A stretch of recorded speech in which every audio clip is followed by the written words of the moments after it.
और money laundering मामले में ईडी ने जावद सिद्दीकी को गिरफ्तार किया, लेकिन कोर्ट ने जावद के घर पर बुलडोजर की कार्रवाई पर अभी रोक लगा दी है।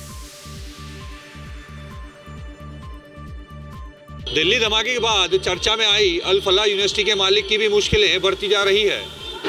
इंदौर के महू स्थित जवाद सिद्दीकी के घर पर बुलडोजर कार्रवाई की तैयारी की जा रही है। दिल्ली ब्लास्ट के बाद से चर्चा में आई अल फलाह यूनिवर्सिटी के चेयरमैन जवाद सिद्दीकी की मुश्किलें बढ़ती जा रही हैं। मनी लॉन्ड्रिंग मामले में ईडी ने जवाद सिद्दीकी को गिरफ्तार किया है। अब उनके महू स्थित घर पर बुलडोजर कार्रवाई का खतरा मंडरा रहा है। इंदौर की छावनी परिषद ने उनके घर को तोड़ने का नोटिस दिया था, लेकिन प्रशासन तोड़फोड़ की कार्रवाई करता उससे पहले ही कोर्ट ने स्टे दे दिया। दरअसल महू कैंट बोर्ड द्वारा जारी नोटिस के खिलाफ मकान में रह रहे अब्दुल माजिद की ओर से याचिका दायर की गई, जिस पर शुक्रवार को सुनवाई करते हुए मध्य प्रदेश हाई कोर्ट ने 15 दिनों का अंतरिम स्टे आदेश जारी कर दिया। कोर्ट ने कहा कि आगामी 15 दिनों तक किसी भी प्रकार की तोड़फोड़ या कार्रवाई नहीं की जाएगी और इसके बाद मामले की अगली सुनवाई।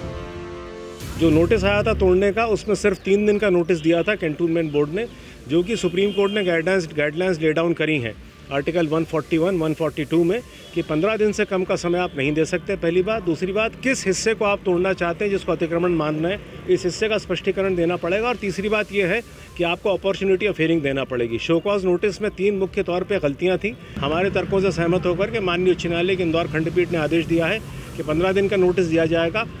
दरअसल याचिकाकर्ता ने कैंट बोर्ड द्वारा दिए गए नोटिस को चुनौती दी थी, जिसपे 3 दिन के भीतर अतिक्रमण को तोड़ने की बात कही गई थी।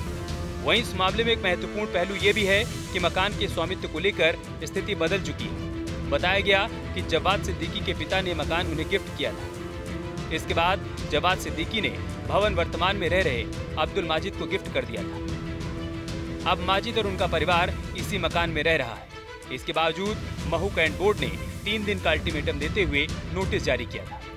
फिलहाल मध्य प्रदेश हाई कोर्ट की इंदौर बेंच ने बुलडोजर कार्रवाई पर अंतरिम स्टे लगा दिया है और 15 दिन बाद फिर मामले की सुनवाई होगी। लेकिन जवाद सिद्दीकी की मुश्किलें इससे भी कम नहीं होंगी, क्योंकि जवाद और उसके भाई हमूद पर भोपाल में भी धोखाधड़ी के केस दर्ज है। दिल्ली ब्लास्ट के बाद से हरियाणा की अल फलाह यूनिवर्सिटी सुर्खियों में है। धमाके में मारे गए आतंकी और गिरफ्तार किए गए संदिग्ध डॉक्टर्स का इसी यूनिवर्सिटी से संबंध सामने आ रहा है।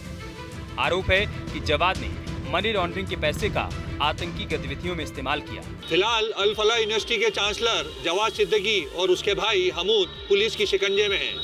धोखाधड़ी समेत कई केस दर्ज हैं। जवाद के घर पर बुलडोजर कार्रवाई कब होगी, इसके लिए अब सबकी निगाहें अदालत के अगले आदेश पर टिकी है।